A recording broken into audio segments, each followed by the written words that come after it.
Saudara ingin presidenmu bicara apa adanya kan?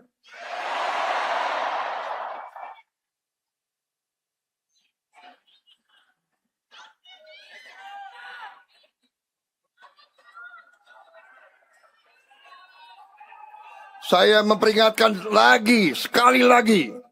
Untuk sekian kali lagi saya bicara dari dulu. Hei para koruptor, sadar diri.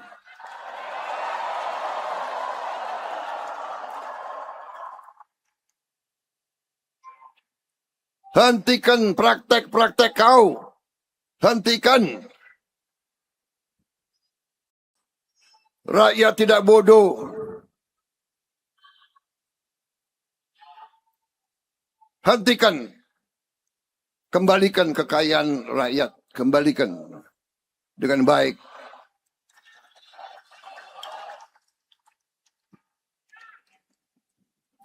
Kita bangsa pemaaf. Tapi rakyat butuh keadilan. Rakyat butuh kesejahteraan. Rakyat butuh sekolah yang baik. Guru-guru butuh gaji yang baik. Dokter-dokter, perawat-perawat butuh gaji yang baik. Tentara dan polisi butuh gaji yang baik. Supaya mereka tidak meres dari rakyat.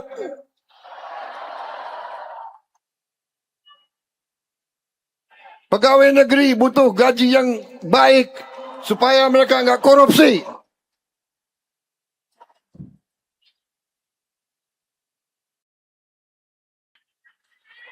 Percayalah, mari kita bersatu semua unsur. Kita berbeda, tidak ada masalah. Berbeda partai, tidak ada masalah.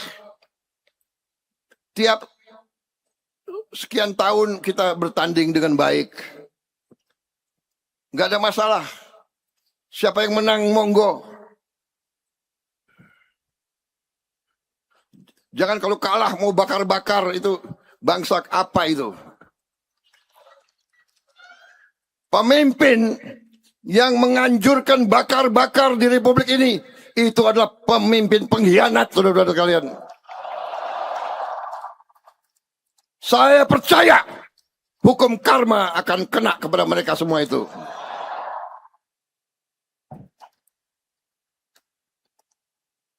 Saya maju 5 kali pemilihan, 4 kali kalah. Nggak pernah saya suruh anak buah saya bakar-bakar. Demo aja enggak. Saya datang pelantikan rival saya datang, saya hormat, saya kasih selamat.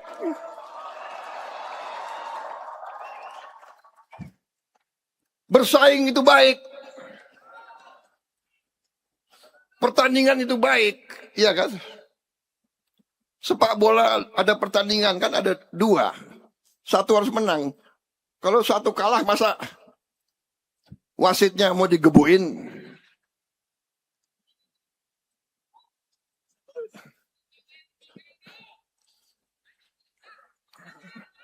Ya, persaingan itu biasa, nggak ada masalah. Ya. Ini Gus Imin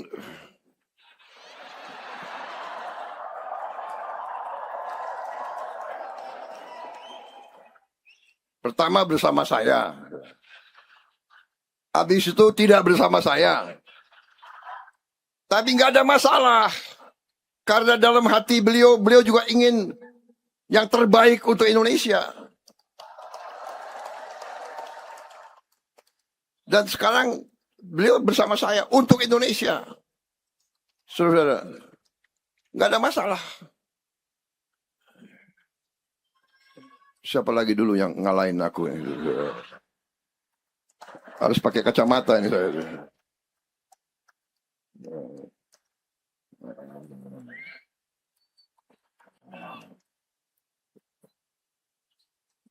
Tidak ada masalah, saudara-saudara, ya. Kita ini satu bangsa, satu nusa, satu bahasa. Kita ini satu keluarga. Buktikanlah bahwa bangsa Indonesia ini bangsa yang khas, bangsa yang bersatu. Kita bersaing, habis itu bersatu, bekerja untuk seluruh rakyat. Inilah bangsa Indonesia, saudara-saudara. Jangan bisanya nyinyir, ya kan? Kalau lu nggak setuju, lu nggak mau bekerja, lu duduk aja lihat baik-baik gitu loh. Tapi kita terima kritik. Kita terima kritik. Kritik itu bagus. Itu artinya koreksi. Waspada. Kita kritik. Kita mau terima kritik. Saudara-saudara, saya jelaskan bagaimana konsep Koperasi Merah Putih datang. Sebetulnya konsep Merah Putih ini sudah lama ada di benak saya. Sudah lama. Puluhan tahun. Saya waktu di tentara, kita bertugas di desa-desa, di gunung-gunung. Kita bisa berbulan-bulan di sebuah kecamatan. Saya lihat di situ rakyat kelaparan. Saya lihat ada rakyat yang mati kelaparan. Dan saya tidak bisa berbuat apa-apa. Karena makan saya terbatas untuk kompi saya.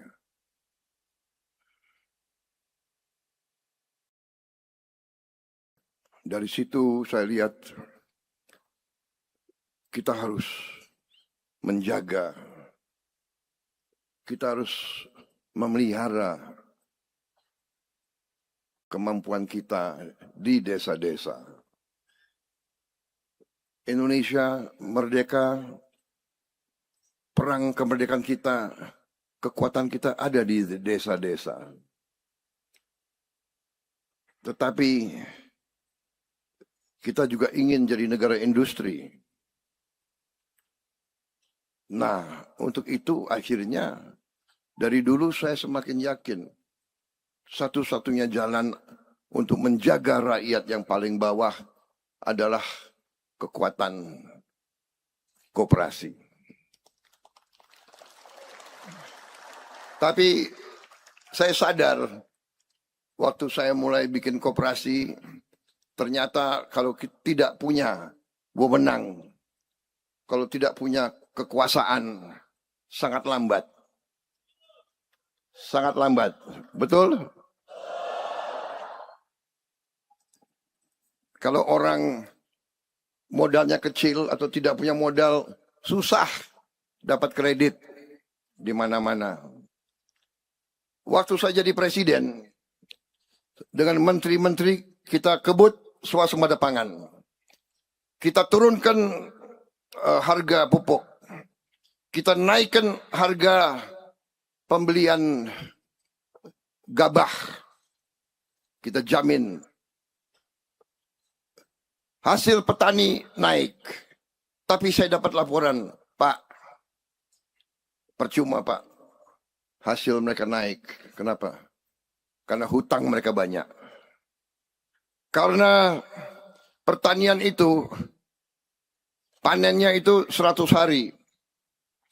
Nah, selama 100 hari, anaknya ada yang sakit, anaknya harus sekolah, mungkin ada kerusakan ini. Dia butuh uang, dia pinjam uang, dan bunganya luar biasa gila. Dia pinjam uang dari lintah darat. Dari mereka-mereka yang memberi bunga kadang-kadang 1% sehari. Ini mematikan. Seumur hidup mereka tidak bisa bangkit. Karena itu salah satu kebijakan saya pertama, mungkin dalam bulan-bulan pertama, saudara ingat, saya hapuskan hutang jutaan petani yang mereka tidak mampu bayar. Saya hapus. Kenapa? Pengusaha besar pun banyak yang nggak bayar hutang.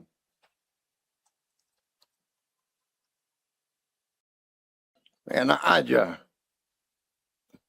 Hutangnya triliunan, nggak mau bayar. Habis itu pakai ini, pakai itu, apa namanya? Haircut. Apalagi restrukturisasi. Ada istilah-istilah keren. Rakyat nggak bisa. Kemudian selain itu, saya berpikir tidak ada jalan. Rakyat kita harus bisa mendapat kesempatan pinjam uang dengan bunga yang murah. Jawabannya adalah harus ada koperasi simpan pinjam di setiap desa di seluruh Republik Indonesia. Karena itulah angka 81.000 muncul. Karena desa dan kelurahan kita di seluruh Indonesia jumlahnya adalah 81.000. Masalahnya adalah untuk memotong cengkeraman para lintah darat itu. Supaya membebaskan jutaan rakyat kita dari ketergantungan kepada itu. Dan akhirnya muncul lagi bahwa oh ya, pupuk bersubsidi bisa di koperasi. Kemudian gas, tabung-tabung gas itu bisa di koperasi. Kemudian hampir semua barang-barang subsidi bisa kita salurkan melalui koperasi supaya tidak diselewengkan. Karena banyak barang subsidi diselewengkan, tidak sampai ke rakyat yang perlu, tapi diatur-atur sedemikian. Bahkan banyak yang diselundupkan ke luar negeri, saudara-saudara sekalian. Itu latar belakang Koperasi Merah Putih. Kemudian kita mulai rapat, kita mulai susun, kita mulai merencanakan. Ada beberapa pilihan. Kita bisa laksanakan dengan cara-cara biasa. Tapi rakyat yang susah, tidak dalam keadaan biasa, mereka memerlukan tindakan cepat. Kita tidak bisa dengan cara-cara biasa, saudara-saudara sekalian. Kita harus berpikir besar, berpikir cerdas, berpikir praktis. Jangan teoritis. Saya tahu Pak, sebaiknya bikin naskah akademis dulu Pak. Naskah akademis itu biasanya 8 bulan. Rapat sini, rapat situ, rapat sini, rapat situ. Dari naskah akademis nanti kita bikin pilot project Pak. Pilot project itu 2 tahun. Habis itu kita coba di 100 desa dulu Pak. Ada 81.000 desa dan kelurahan. Rakyat itu suruh nunggu 8 tahun. Saya tidak mau. Saya bertanggung jawab kepada rakyat saya. Saya memilih jalan yang berani, jalan yang tegas, jalan yang besar, tapi terukur dan terjangkau oleh kita. Dan itu yang sedang kita laksanakan, saudara-saudara. Tadi laporan Menteri Koperasi, kita sudah berapa? 12.000 atau berapa? Koperasi yang sudah terbentuk, silakan. Jangan buru-buru. Kalau kita mampu hanya 5.000, kita resmikan 5.000. Nanti kapan insya Allah. Langkah 1.000 kilometer dimulai. Ya, perjalanan 1.000 kilometer dimulai dengan 1 langkah. Tidak masalah. Saya dapat laporan sudah operasional 1.000 koperasi lebih. Dalam waktu dekat mungkin akan jadi 5.000 atau 6.000, silakan. insya Allah kita akan sampai tujuan kita. Dan pasti kita sampai. Kalau target kita 1,5 tahun dan target itu tidak tercapai, nggak apa-apa. Kita bisa nyusul. Tapi kalau kita tidak punya target, tidak akan sampai-sampai, saudara-saudara sekalian. Kita harus hilangkan pemikiran, apa bisa? Bisa. Harus bisa. Akan bisa. Dan akan berhasil, saudara-saudara sekalian.